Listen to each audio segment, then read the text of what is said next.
Well, good afternoon, everyone. I am Tracy Gruber, the Director of the Office of Childcare, and we welcome you to our third webinar as the Office of Childcare transitions with your help to payment to provider.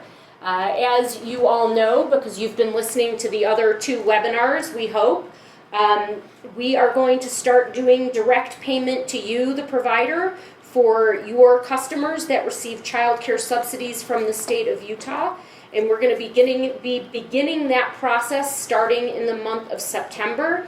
And we'll be taking the month of September and October to transition fully to payment to provider. We are going to get more in detail about how that transaction is going to work in webinar 3. I'm just going to go through a couple of quick housekeeping items. If you have questions about what we are going to be discussing today, please use the question feature on the webinar. You can type your question directly in that feature, and at the end of the webinar, we will go back and address your questions. If there are any questions that we feel are specific to your center or your situation, then we will take those questions and respond to them separately. Because we are tight on time, we are going to be answering those questions that we believe are the most relevant to the most number of providers. You can always contact the Office of Childcare at our email address for any of those individualized type questions, and we will be sure to get those answered within 24 to 48 hours. So please, if you have any questions, please use that question feature on the webinar to ask those questions. As a reminder also, webinars 1 and 2 are available online if you were not able to participate in those webinars or you have questions still remaining about some of the process that we have addressed in those webinars. Please take the time to go back and follow those links and listen to the webinars again. And we will be doing the same with webinar 3. It is being recorded, and when the recording is available, we will be posting it online so that you can watch it later, and then we can also make it later available for later viewings for those people who were not able to join us. So with that, I am once again going to turn the time over to Ann Stockham Mejia, who is our program manager over the subsidy program, and she will be walking through the PowerPoint slides. If there are problems with the audio and you're not hearing us clearly, send us a heads up. We're trying to make sure that you can hear the recording well. Again, it is being recorded for later use with an alternative system that might capture the sound a little bit better, but we are trying our best to make sure that the audio is clear and loud enough for you all to hear it.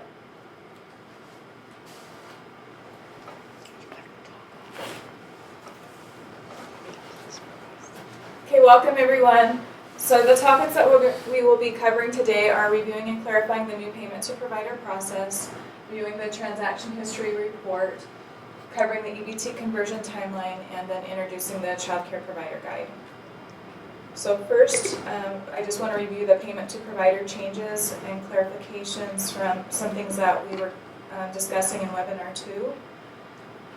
Webinar 2 was really focused on policy changes, and so I would encourage you to go back and review that, or if you haven't had a chance to view that yet, I think that will help to clarify a lot of the points that we will be covering today.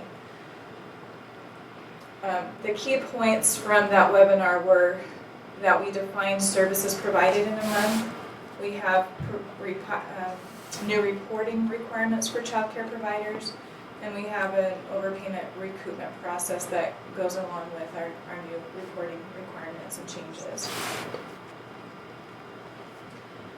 We've always said that in order to receive a subsidy payment, you have to provide services in that month.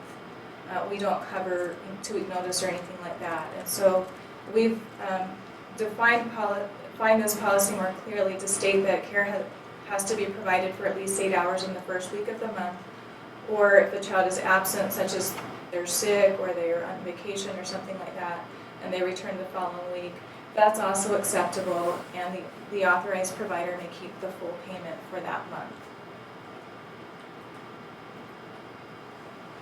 We have new reportable changes for providers that, in the past, providers weren't required to report changes, but now changes must be reported within 10 days or by the 25th of each month. They need to report when a child stops attending. Now, sometimes you may not know, so it could be a past date or a future date, depending on when you're learning that they're no longer going to be attending. Providers must also report when no services were provided or less than 8 hours of care was provided in the first week of the month. Parents still have the requirement to report changes within 10 days.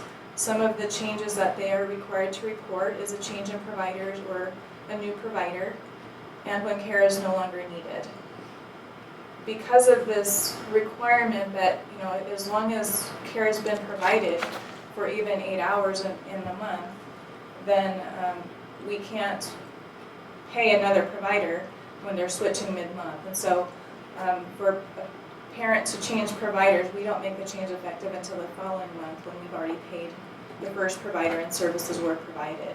The only exception to that is a child endangerment situation that we've been able to document clearly, and then we can issue payment to the new provider.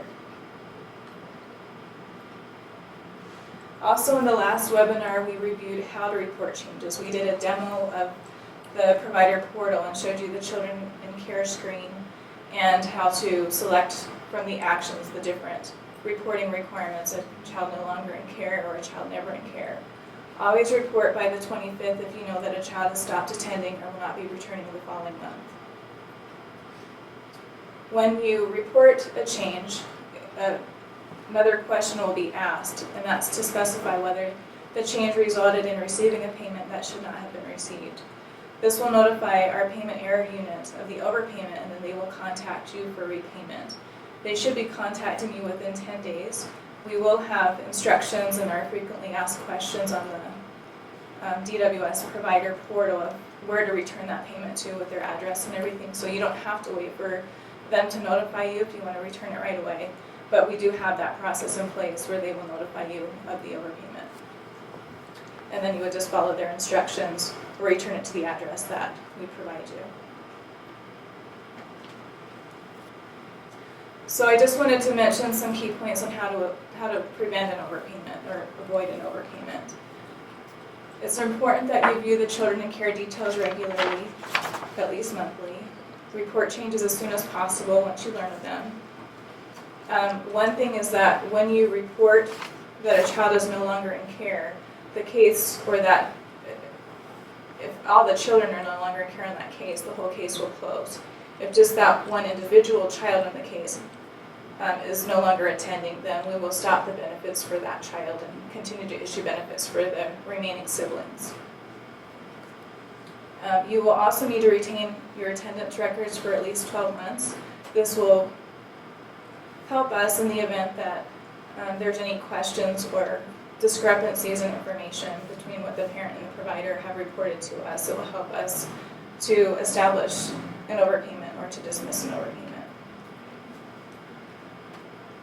Now, after the last webinar, there were some questions that we received regarding mainly around the 8-hour requirement and what about unusual situations or untypical situations where the children aren't expected to be there the first week of the month.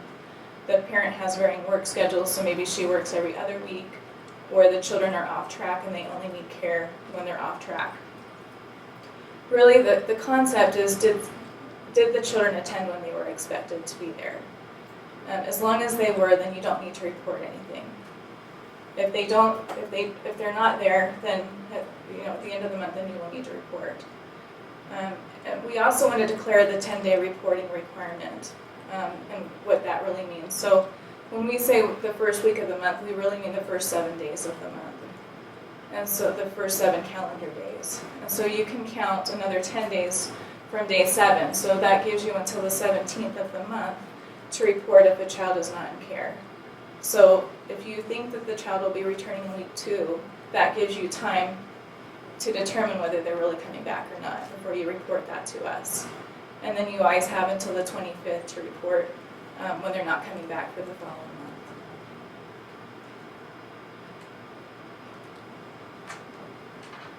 Another question that was asked was that, what if a change is reported to DWS that results in an overpayment and the child attends later in the month? So, for example, you don't expect that a child will be coming back, you go into the portal, you log in, you report that change, and then they show up after you've already reported that. Do you get your money back? Do you have to pay it? What happens? And so, if you report timely that a child stops attending, the payment will be reviewed. The amount of the overpayment may be reduced or recalculated. So when you enter that information in the portal, the payment error unit will get notification of that, and you will need to let them know when you get that overpayment notice that they've returned, and so you can explain, well, they came back on the 26th. And then as long as the parent was still eligible, then we can prorate the benefits for that month and recalculate it so that you'll only have a partial overpayment and not a full overpayment. And also, again, just a reminder that the payment has stopped for that child once you report that change. And so the parent will need to contact DWS to report you as their provider again for the next month so that we can get that case reopened, or that child added back to that case. The next topic we want to talk about is direct deposit payments, and how that's going to work and what that's going to look like. So hopefully all of you are already logged into the portal, you have an account, you've entered your banking information, you have an active bank account. As I mentioned in the second webinar, there's 2 ways that DWS issues payments. We have what we call a monthly issuance and a daily issuance. The monthly issuance is for open and ongoing cases. There's no interruption in service, it just goes from the review cycle, the 6-month review cycle that we have currently, and the payments are just automatically released. They will be available on the first business day of each month.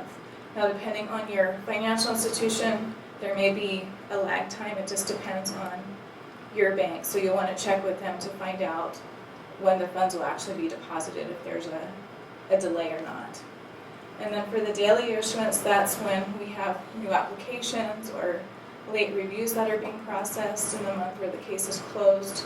We're trying to get the documentation to reopen the case. Once the eligibility worker issues that payment, you'll need to allow at least 2 business days before the funds are available. And then again, the same thing, depending on your financial institution, will determine whether the money is deposited in 2 business days or there's a delay.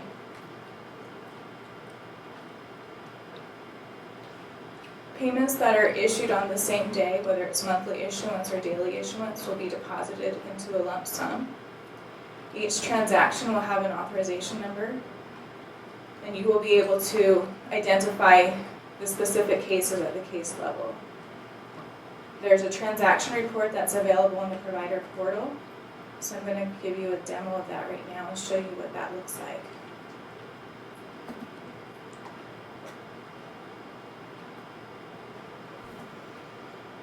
Just going to log in.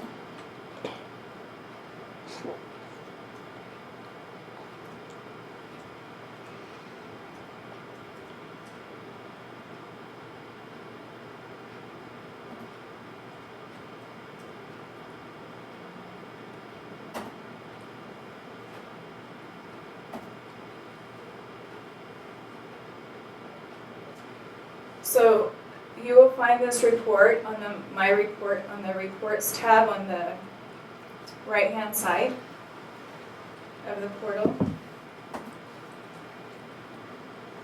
Then you will click on View Transaction History.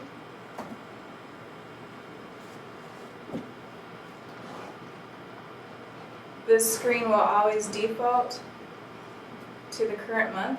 So in September, you're going to only see direct deposit payments that have been issued in the month of September here. you will notice that there is an authorization number on the left-hand side. And then if you follow that along, it shows the date. That's the issuance date. That's the date that DWS put the money, released the money. So count at least 2 business days from that date before it will be deposited to your account. And then the amount on the right is the lump sum amount of that tied to that authorization number.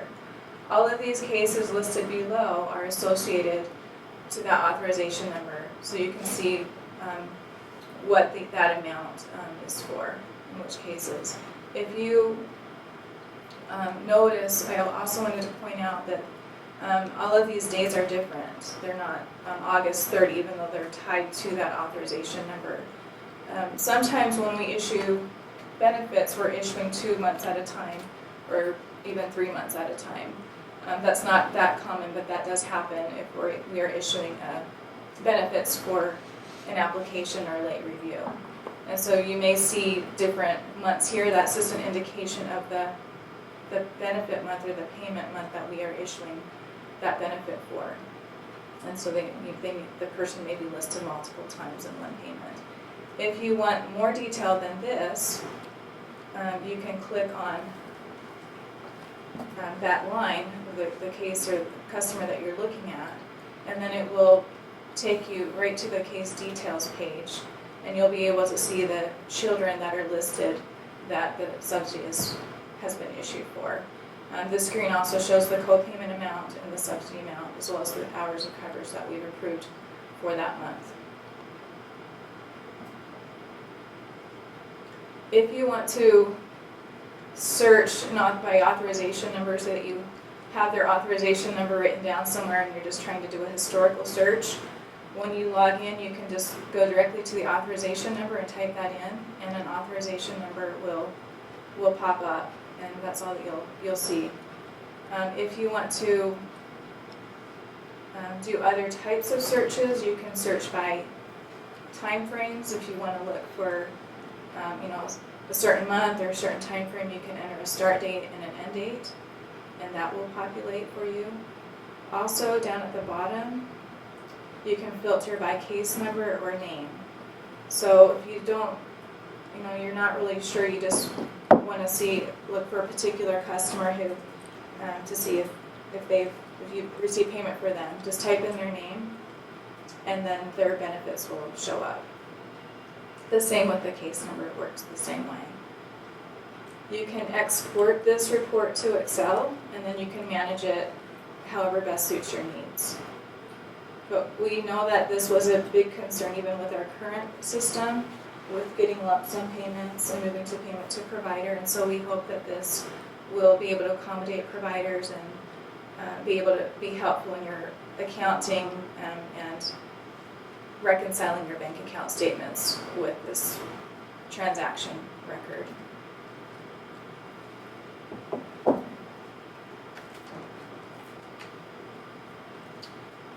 The next item is the payment to provider conversion process and timeline. So we sent a poster out to licensed providers about a week ago, just announcing the changes. We want to make sure that everyone understands that all customers that are getting a monthly issuance for the month of September will still get paid with their EBT card. The money will be on their EBT card, or the two-party check for family, friend, and neighbor providers. Anyone who has their case closed at the end of August for whatever reason, or is applying for benefits, and we approve their case in September, will receive a direct deposit payment if the provider set up their bank account. So that's why we're encouraging you to get this done now, even though the bulk of our customers won't feel this until October 1st. Any of you that have customers that are getting approved in the month of September will get paid directly. We want to make sure that all outstanding payments are transferred from the Utah Horizon cards before you lose out on those benefits. Eventually they will age off, so we want to really encourage providers to talk to your parents and make sure that they pay you any remaining funds by the end of September. Providers who are leasing point-of-sale machines will receive a letter with instructions from JP Morgan. Those machines do need to be returned or you will get charged for them, so we don't want that to happen, so please watch for that letter from them with instructions on how to do that. They will also have contact information for you if you have any questions about what to do or how to return it. If you return your equipment and you realize, oh, I still have parents that haven't paid me, you can still use the IVR, the Interactive Voice Response Phone Transfer System, and all that you need is your provider ID number through JP Morgan. If you're not sure what your ID number is, you can contact our office and we can get that for you. If you have any payment issues after this goes live, first of all, look to see if the payment's been showing issued on the transaction report. You want to contact your financial institution if it's not deposited timely. If DWS receives a notice that a payment has been rejected, we will notify you of that, and then you'll need to go in and update your financial account. And then for any other types of payment issues, you'll want to contact the Office of Childcare, and then we will direct you to what you need to do to get that resolved. Lastly, I wanted to mention the Childcare Provider Guide. This is not available yet. This is a document that's coming soon. It's an educational booklet that will be explaining the Childcare Subsidy Program. We have a lot of changes coming up over the next year with reauthorization of our federal regulations. And we thought that this would be a good avenue and resource for you to be able to utilize to be able to understand how our program works and what's changing. At the end, we'll also have terms and conditions to be approved, providing that you'll need to sign each year, and this will be implemented through childcare licensing as part of your renewal process. We don't have this available yet. This is just more of a heads up to watch for this. We'll also have it in the provider portal under the frequently asked questions section, and you'll be able to have an updated copy there. So as always, if you have any questions, please contact the Office of Childcare at occ@utah.gov. We do have a few minutes to answer some questions right now. So we have Joe DiAgostino here and Tracy, and we will do our best to answer your questions at this time. And before we move on to the questions, I'm just going to go through a couple of highlights that I just want to reiterate. In terms of the process and some important things to keep in mind.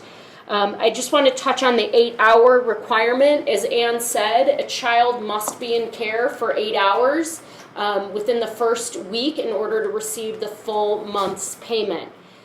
We are receiving a lot of questions about this, usually from people, as Ann said, a child was on vacation or their parents work really unpredictable work schedules and they're not there the first week, but they show up the third week.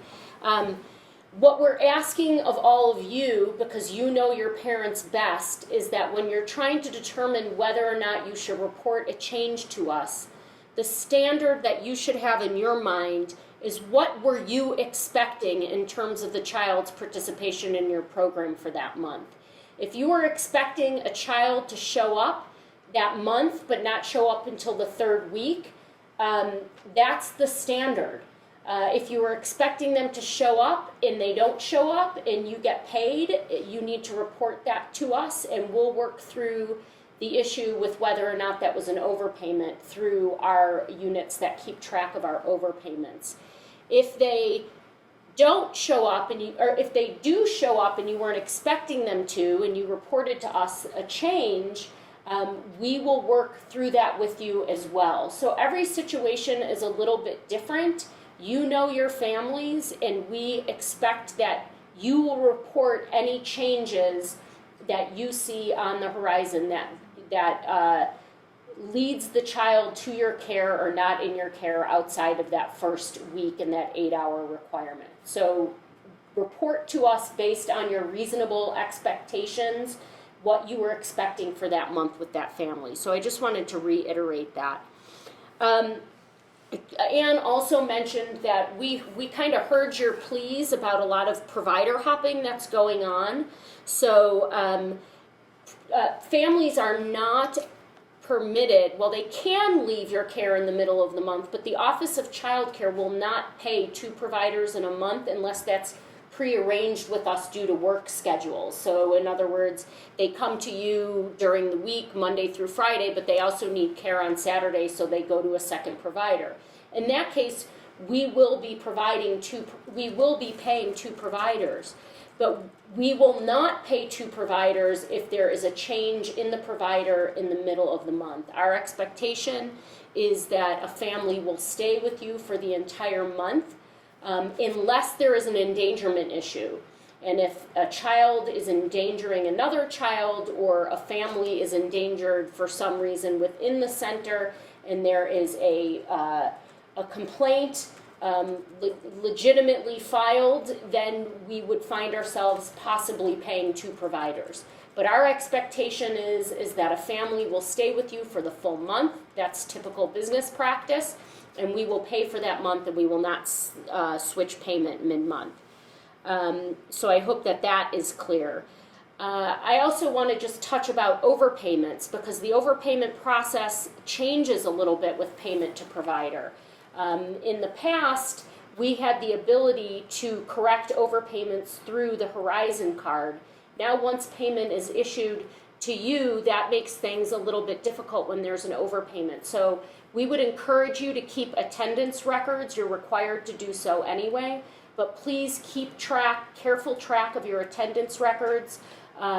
In case there are any questions about whether or not a child was in your care for a particular month, you have the record of that, so we can get any overpayment issues easily resolved. Anne talked about the provider portal and the reports and information that you can find on that portal. We talked about this in webinar 2, that you will be able to see co-payment amounts for families. You all know that most of your families are required to pay a co-payment. We've heard many times that you all don't know what that co-payment amount is, so you don't know what to ask of the parent to pay. Now you will be able to see that information on the provider portal so that you can communicate with your parents when they need to pay a co-payment, and now you know what that co-payment amount is. The last thing I just very quickly wanted to touch on is the transition for the Horizon cards and the process of having that end through JP Morgan Chase. Horizon cards are the name for an EBT card. That's the system we're currently operating under with payment to parent. You all know that parents have EBT cards. Those EBT cards are called Horizon cards, and those are going to be going away. JP Morgan Chase administers our EBT card payments, and they will be communicating with you directly about that ending and how to return your point of sale machines if you are utilizing one. If you return your point of sale machines, I just want to emphasize that if you later find out that you have payment on there, you can still get that payment even after you've returned that point of sale machine. So the advantage of returning your point of sale machine sooner rather than later is that you are paying a monthly fee to utilize that machine, and if you return it, you will no longer have to pay that monthly fee to Chase. So those are just a few things that I wanted to touch on before we move into the questions that have been coming through. We're very excited in the Office of Child Care about this change. We hope that it will make your administration of your programs easier, and we really greatly appreciate your cooperation during this transition, getting on the provider portal and entering your financial account information. We're always here to answer your questions. Do not hesitate to contact us. And with that, I'll turn the time over so that we can answer some of the questions that have come through. Okay, let's see. I think some of these, I don't know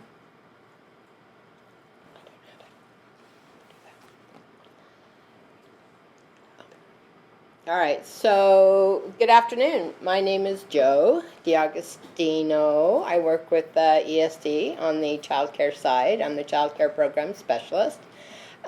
We have many questions regarding the 8 hours, what to do when a child isn't in care, what about if it's vacation time.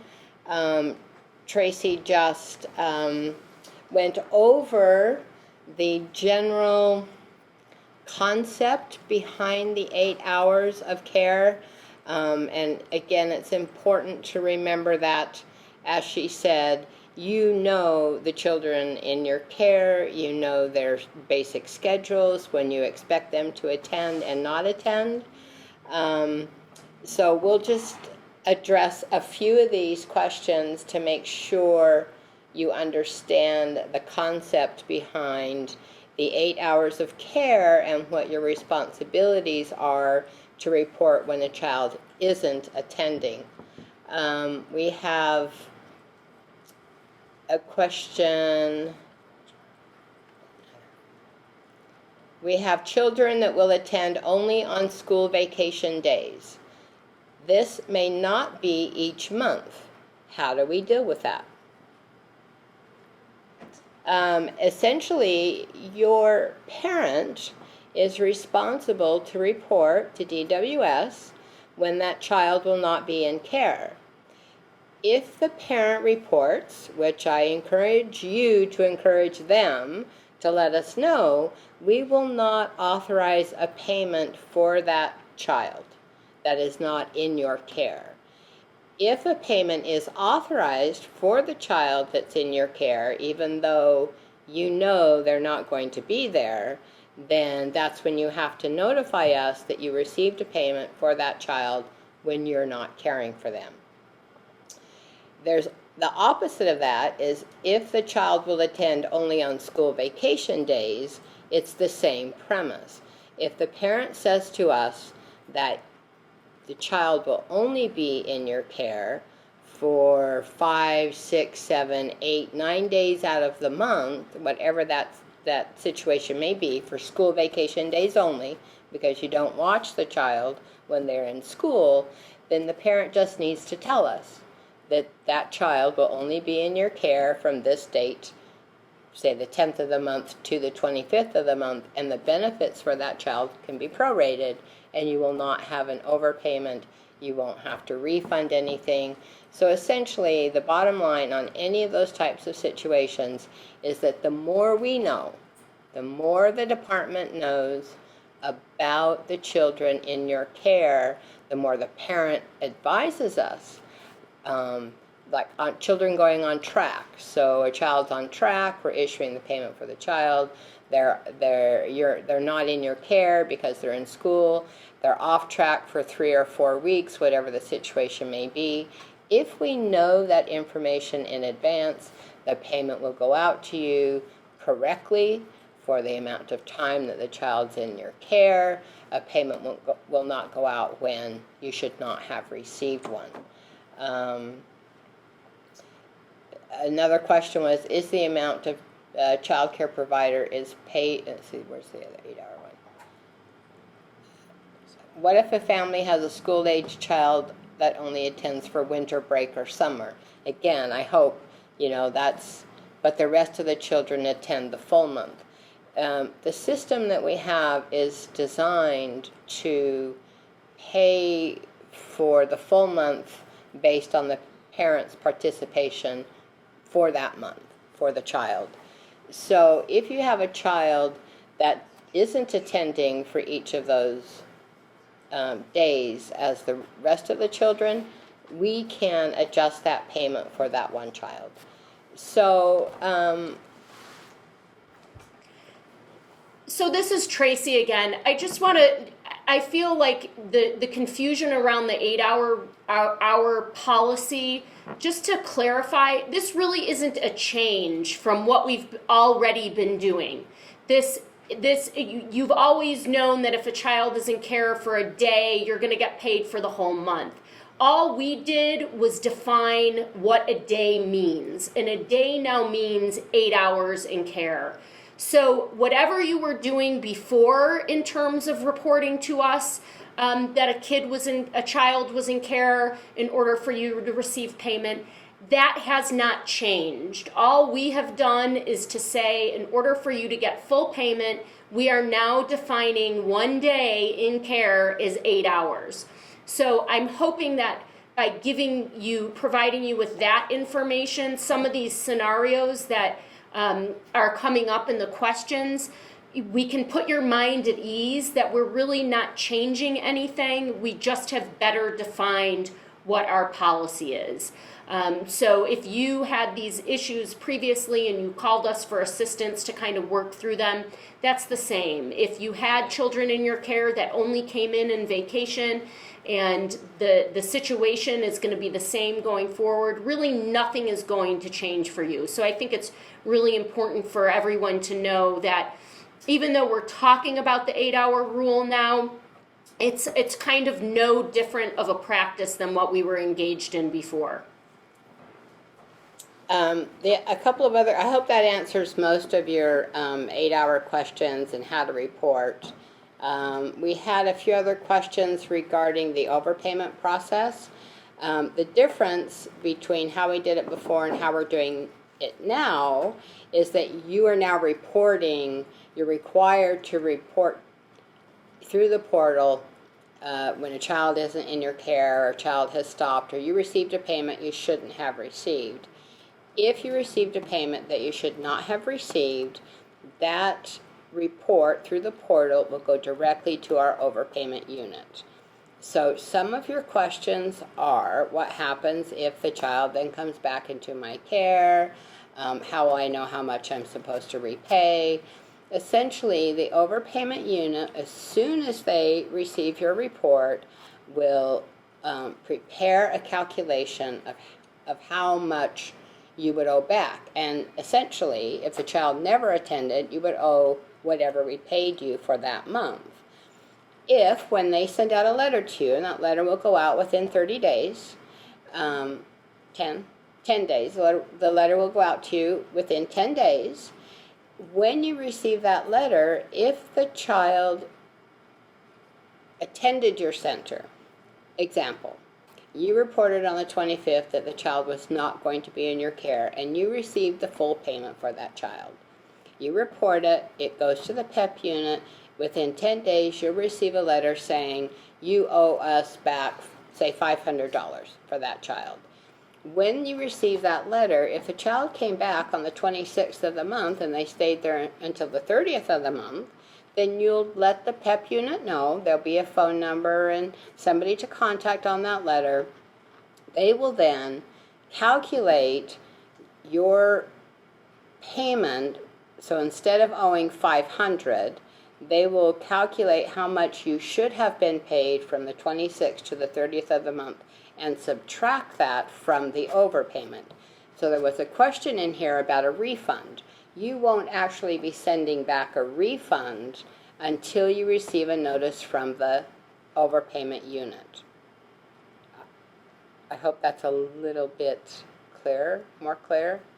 So when you receive that notice, that's when the recalculation will be made, and they'll say to you, you don't owe us $500, send us a check for $400. And that's when you would send the refund payment, and they will tell you where to refund it to.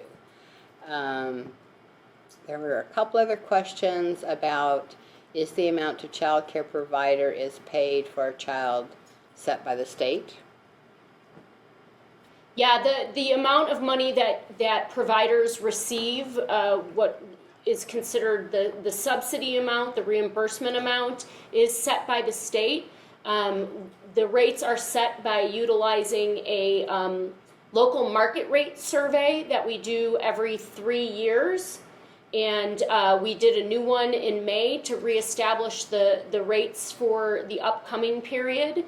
And that is available at jobs.utah.gov/OCC for you to review.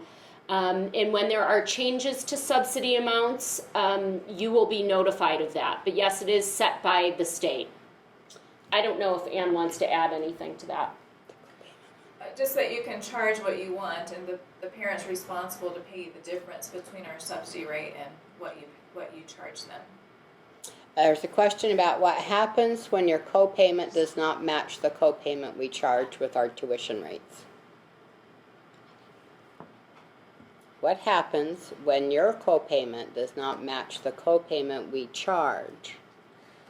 Again, just like I said, the parent, you can charge above. Our copayment is tied to our subsidy rate. We do not, some states require that providers do not charge above our subsidy rates. In Utah, we have no restriction. Providers can charge whatever they choose, and so our copayment, if you have a situation where your rates are higher than our subsidy payment is, then their out-of-pocket expense is going to be greater than their copayment. They're responsible to pay you all of it. The copayment is just specific to, is based on their income and their household size to determine what amount of subsidy that family is eligible to receive. So again, if you are receiving, if you're charging above and beyond that, then you need to collect the full amount. There's one, do you know what kind of identifying information will go to the financial institution with the direct deposits? If we have more than one facility going into the same bank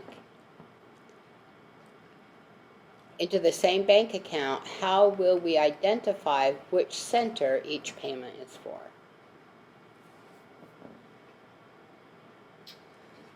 I'm not, we'll have to research that question. That hasn't come up before, so we aren't sure right now, but we can find out and reply to that individual person.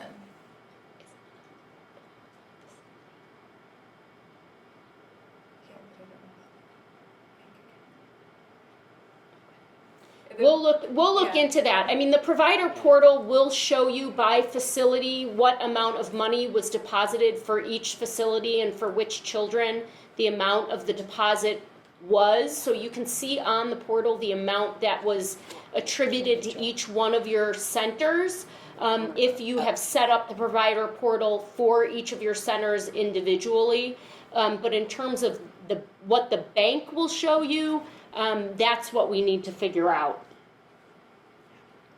Here's another one. The childcare summary page used to tell me the month each family was up for review. But since updating a few months ago, it no longer shows that. Will that be back on the list again?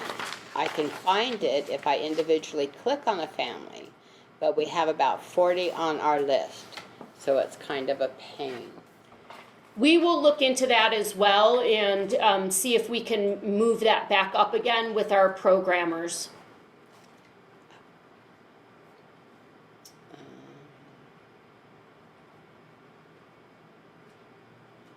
We're continuing to scroll through your questions. We'll take one more and then we'll wrap up here, and any that we don't get to, we'll make sure ends up on our FAQ page on the provider portal. Okay, there's one that says need clarification. So if we get monthly payment, will this not go into effect until October? Yes, if all of your customers are receiving a monthly issuance for September, they're going to get their normal issuance, and you're correct, you won't see that change until October. So with that, we thank you very much for your time today. We really appreciate you participating in these webinars. We know this is a new format for getting information out to you. We'd love to hear if you think this format has been beneficial and effective for you to receive information from the Office of Childcare. We are inclined to continue to provide information through the webinar format when possible.